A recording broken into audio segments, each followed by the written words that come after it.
Welcome back to the Reynolds Direction. I have a very special guest who I've known for quite some time. To my recollection, almost 20 years, but probably about 20 years. So it's Jimmy Rouan with Crystal Pools. Thanks for coming in. We've referred a lot of people to you. You've been in the community forever. So can you tell us a little bit about yourself and Crystal Pools? Well, first, Scott, thanks for having me. Like you said, my name's Jimmy Rouan. I work for Crystal Pools, sales manager and vice president. I've been there for about 26 years now. Wow. My boss, Barry Mills, actually started it back in '92. And before that, he actually cleaned pools. So he's been the owner ever since. Our main thing is design and construction of new pools. We work with a lot of builders. And then, of course, you always refer me out to a lot of customers, which I really appreciate.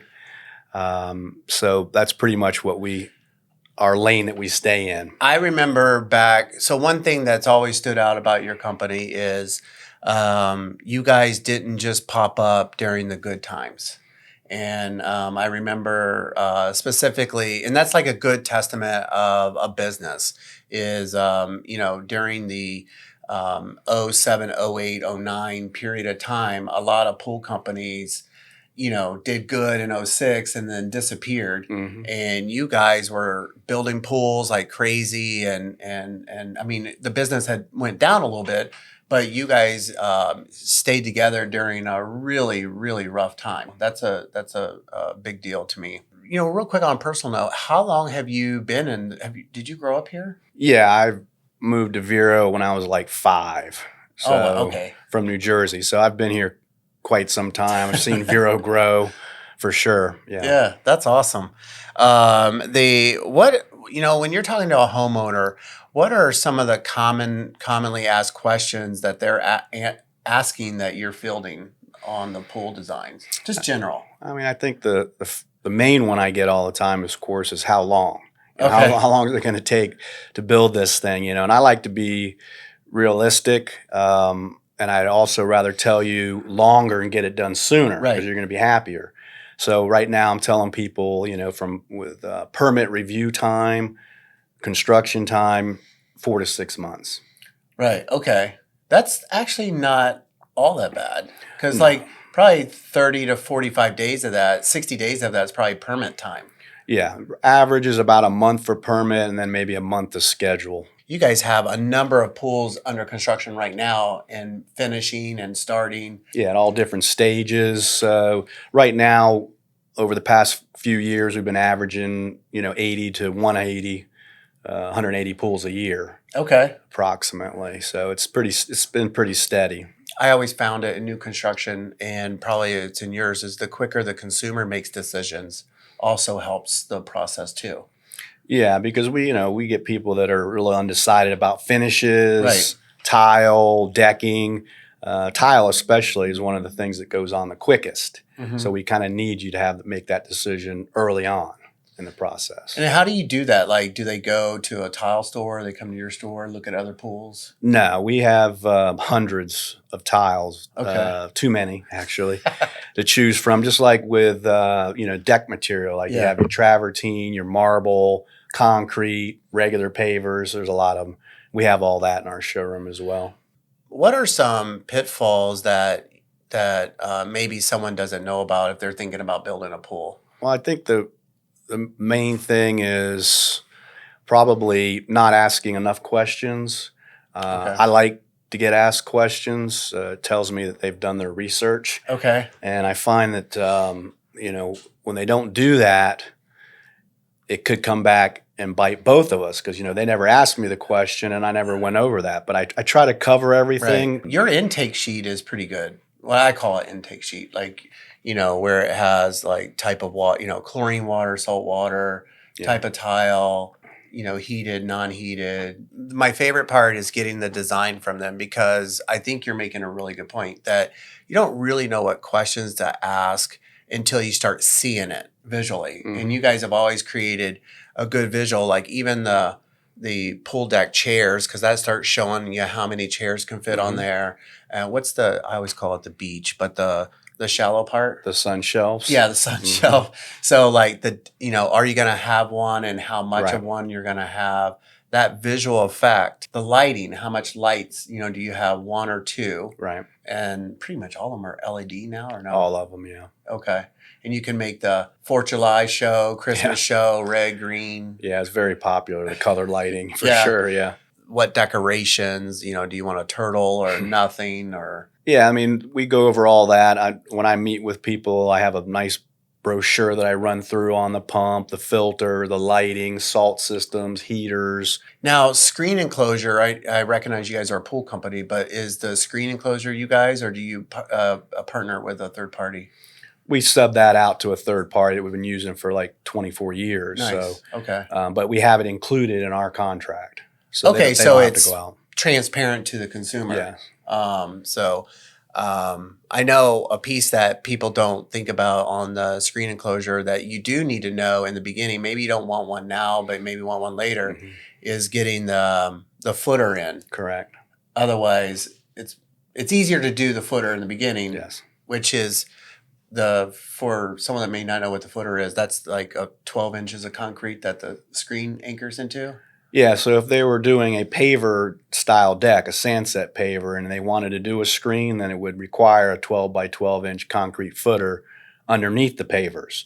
If they were doing a concrete deck, it's only an 8 by 8, which would get poured with the concrete deck. Okay. So it is a higher priced item if they weren't doing a screen, but it's always easier to do it before the deck goes down. So in the very beginning, you guys obviously have to have access for what can kind of go through the major construction stages. Well, first, after we receive the permit back, approvals, my boss would call the customer about 3 weeks prior to physically starting, meet with them, go over everything, make sure there was no changes, and then we basically start. So, we need usually about 8 to 10 feet somewhere on the property to get to the backyard to do our thing. But we start with the stripping of the sod, get that out of there. Then we lay the pool out, dig the pool, put the steel in it, get it inspected, and then try to get it shot with gunite as soon as possible. So less chance of it, caving in and washing in. Once it's shot, then we come back, we start backfilling it, running all the pool plumbing. After the plumbing goes down, then we put the tile around the perimeter of the pool. Then whatever type of deck they're doing, concrete, pavers, whatever it is. And then if they're getting a screen, the screen would go up. If they're getting a fence, then the fence would be put up. And at that point, we can put the inside coating of the pool on and start filling it. Okay, so the gunite's more just the concrete, and then the actual pretty surface goes on Last. Yes. Okay. And then that has a bajillion different colors. Yes. Yeah, so we try to keep, we have standards, we have upgrades, we have big stone, little stone, glass, some with glass in it. So we try to cover it all. I know you're going to hate this question because there's a million options. And what is the definition of a basic pool? But like most people getting heaters now or not? No. Is most people getting screen enclosures or not? I would say maybe 50-50 on the screens. What about the current trend with hot tubs? Are most people getting the hot tub or not? There again, I would say maybe 50-50. Okay, so let's just go with if it's like a normal size pool, no screen enclosure, no heater, but not a normal size pool and normal size decking where they can walk around it and everything. What would you say ballpark pricing? Right now, I'm telling people for their standard pool, roughly 13 by 26 or under size, with your standard amount of decking, your pump, your filter, light, you're probably going to be right around 60,000 without a screen, and then with a screen, I'm usually telling people 75 to 80. And there's two camps on the screen enclosure, and you'll talk to some people that you couldn't give them a screen enclosure. And then some people, they're not going to live without a screen enclosure. That is a true personal preference. I personally like the hot tubs I may not be in it very much, but it's a nice water feature. And while all the construction going on, it's not that big of a deal. Yeah, I mean that's what I usually tell people. It can be a water feature if you don't use it that much. If you raise it, that automatically gives you that little waterfall. But then for therapeutic reasons, the hot water, the jets. So overall, I think it's a good thing. What are some pool options that we kind of talked about them, but the popular ones are the things that the heater, I like the jumping jets too. The deck jets, yeah. That's another type of water feature, inexpensive, by the way, unless they want it to be lit, and then the price jumps. But you can get those little deck jets to have LED lights in them, you can light them, which look really cool. But right now, I find like the sun shelves very popular. Yeah. Vanishing edge pools, where the water looks like if you live on a body of water, it makes it look like the water's spilling into that. I like at like dinner time or when the sun's down, the pool's all lit up. Right. I think that looks really nice. Yeah, it gives a nice mood, feeling. And that's what's good with the color lighting because, if it's Christmas time, green, red, that kind of thing looks real nice. I'm going to put you on the spot. What is your biggest pool nightmare story? Like you'll never forget this. I would say probably one of the craziest things was it's very rare for a pool to pop out of the ground, unless you haven't done something right. And a lot of people, they'll drain the pool, but not pull any plugs like in the main drain, and the pressure will push it right out of the ground.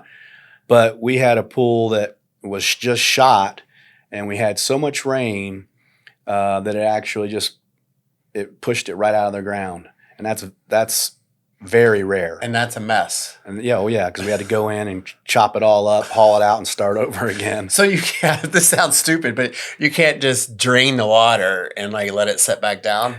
You could never really get it level.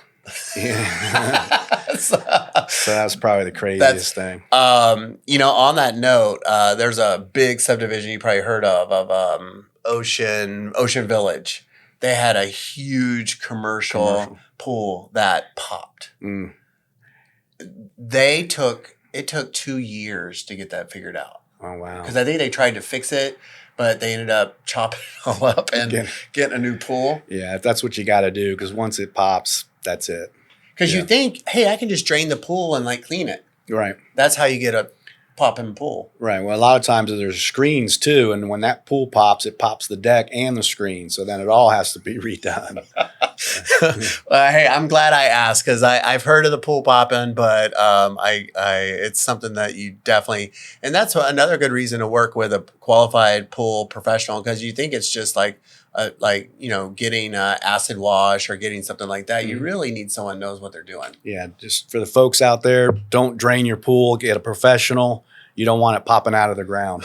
Big hot mess. So if what we're going to do is we're going to thank you so much for coming in. I really appreciate your time. I know you're super busy. We're going to put, if someone wants to reach out to you, can they just access we'll put your phone number and email address in there. That's fine. And then, so if you're looking at, pools and you're thinking about putting a pool in your home or thinking about building with a pool, definitely give Jimmy a call.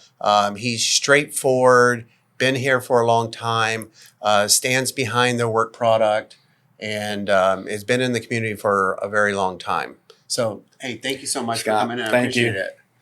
All the information will be below. And thank you again. And I know that I always ask this at the end, but the marketing people kill me anytime I don't put it, is if you would please, if you like this information, please put a like and also put any comment or question that you have, because I'll get the questions to Jimmy as well. And then obviously you can reach out to him directly. Thank you so much, and we'll see you on the next podcast.